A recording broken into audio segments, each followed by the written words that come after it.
All right, now just some outs here. Players that will not be playing tomorrow. We got Nick Chubb. Ooh, and that Browns-Cardinals game is filled with inactives and potential inactives heading into game time decisions and all that. So Cardinals getting the 3.5 points, whatever you locked it in at, that is still great value because both sides, both teams will be missing major players right here. So Nick Chubb, running back here for this Browns team, is out tomorrow, which is such a pity. We love watching Nick Chubb run. Best tandem running back duo in the league with the Browns of Nick Chubb and Kareem Hunt, and it's just unfortunate that Nick Chubb unfortunately will not be playing tomorrow. So Baker Mayfield's going to have to step it up a little bit more, which we believe in. We saw him get it done last week. You know, it was like 70% completion percentage. I think I've got it up. Let me it's in my tweet that I sent out yesterday, folks. I went on a little bit of a rant yesterday, folks. Everybody was knocking Baker Mayfield this week, and we just don't get it. And that's why we were saying we're a week or 2 weeks ahead of what the national media is, because we had concerns about Baker Mayfield 2 weeks ago when he threw 47% completion percentage, and then the following week it was 61% completion percentage, which we don't really even like 61. So we were like, wow, this man is struggling here 2 weeks in a row. That's why we set the bar, and he got it. And everybody wants to jump ship on this Browns team after they just lost, putting up 42 points. What sense does that make, folks? What sense does that make? If you put up 40 or more points, you basically win the game. And there was a stat here. I forgot to save the tweet. I apologize. But there was a stat where it's like teams that, don't turn the ball over and put up more than 40 points a game have like a winning record of like 50-0. And this was like the first time that's ever happened here. So everybody wants to knock Baker Mayfield for that, because the defense, everybody loved talking about this Browns defense, but it gave up 47 points, and y'all put the blame on Baker Mayfield? What is that? After he threw 71% completion percentage, 305 yards, 2 touchdowns, no picks. That's what y'all are going to clown Baker Mayfield on and say he can't win a Super Bowl? What is that nonsense? So it kind of seemed to us that this national media narrative was like 2 weeks behind, still talking about kind of like that 45% completion percentage game, that 61% completion percentage game, where they were barely putting up points, but now they did it against the Chargers, and everybody, bolsters up the Chargers. Justin Herbert's so great, but he went toe-to-toe and lost by 5 points because the fourth quarter was wonky as heck. Because the defense gave up like 26 points by the Chargers in the fourth quarter, and they put the blame on Baker Mayfield. We don't get it.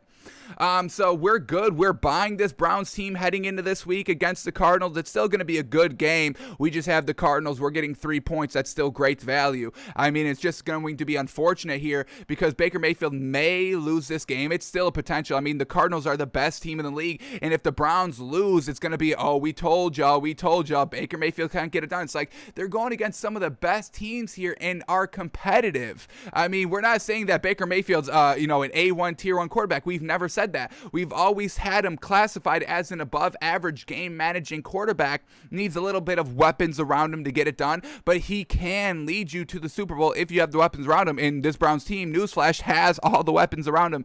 Coaching wise, defense wise, offense, weapons wise, it's all over the place. So I don't get why the national media is now attacking Baker Mayfield in this Browns team. We don't get it.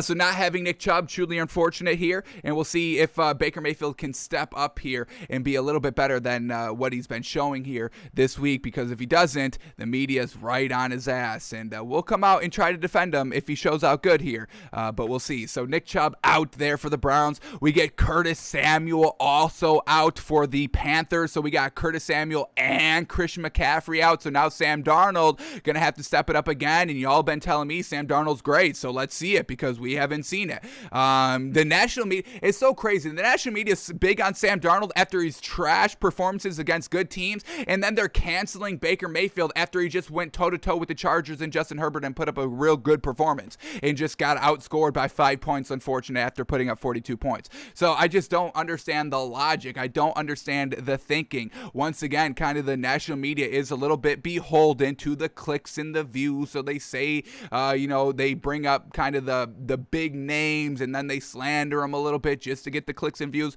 We don't have to do that over. We don't have to do that over here. We're not worried about the views. We're not worried about the sponsorships. We do this because we love doing this. So I just don't get it. Y'all love Sam Darnold but hate Baker Mayfield. What sense does that make, folks? It makes no sense. Sam Darnold's he's so trash, folks. The man is so trash. He can't even win without Chris McCaffrey, who's the best dual threat running back that there is maybe in NFL history. That's what makes Sam Darnold good? Okay, all right. The man threw 61% completion percentage. That's his best his best single season completion percentage, 61%. Y'all think that's good?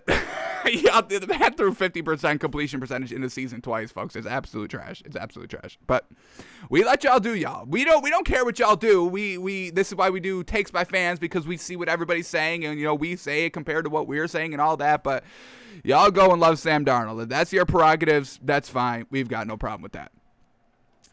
Sammy Watkins is going to be out for the Ravens. Not the biggest out. He came out hot in the scene. Like the first 1 or 2 games, he was really balling out, and we were ecstatic about that. But he's kind of just been a little overshadowed here. Utilizing Mark Andrews a little bit more. Marquise Hollywood Brown able to catch the deep ball. So Sammy Watkins kind of falling into the background a little bit. So this isn't going to be the biggest out for the Ravens here, but still, it's a weapon. So, no Sammy Watkins for the Ravens.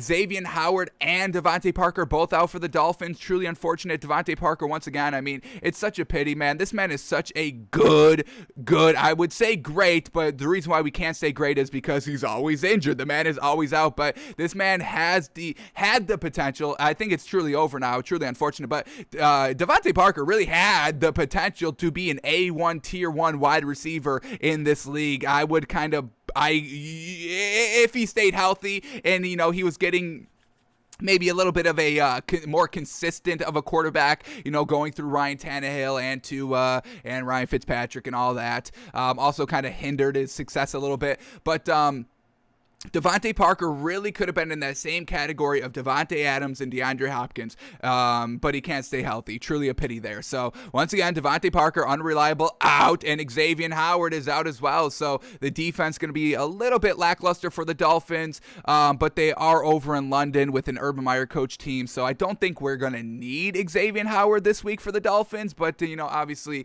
he's the best defender on the Dolphins, and you just got that big contract and all that. So missing a game here in London, unfortunate.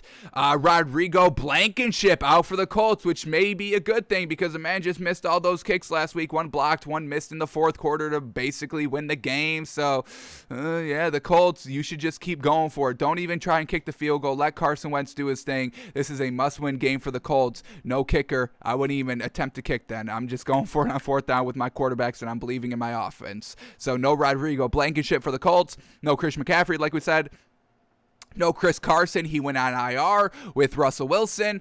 Saquon Barkley, Kenny Golladay are both out for the Giants, so good luck with this Giant team. Daniel Jones is good to go, which is great to see. Glad that he's cleared that concussion protocol. Real bad concussion there last week against the Cowboys. Real unsettling to see him kind of almost kind of fall as he's getting up.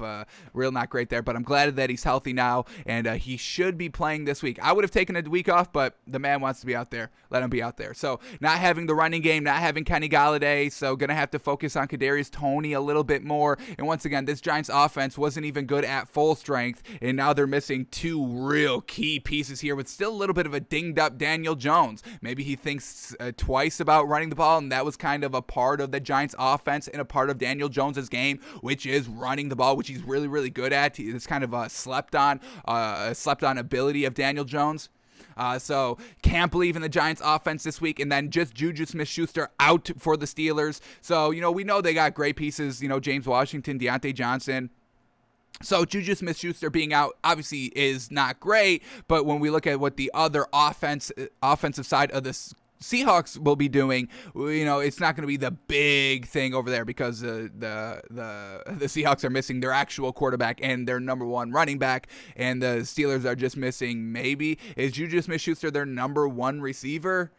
maybe, but their number 2, 3, and 4 are still as good as Juju Smith-Schuster. So I don't think this is a big concern for the Steelers, and we still like them -5, -5.5, whatever you've got it locked in at. No Juju for the Steelers, but we don't think that's going to be too much of a problem. So those are the big outs this week, and we'll see how all these teams and players react, especially Sam Darnold. He's really going to be under a microscope, and once we get to that segment of setting a bar of what we need to see, Sam Darnold is going to be on our bar list this week. We must see something great out of him this week to make us buy into him a little bit more heading into next week in the Panthers team as a whole. So we'll see what that bar is once we get to that segment, but those are the current outs here for week 6.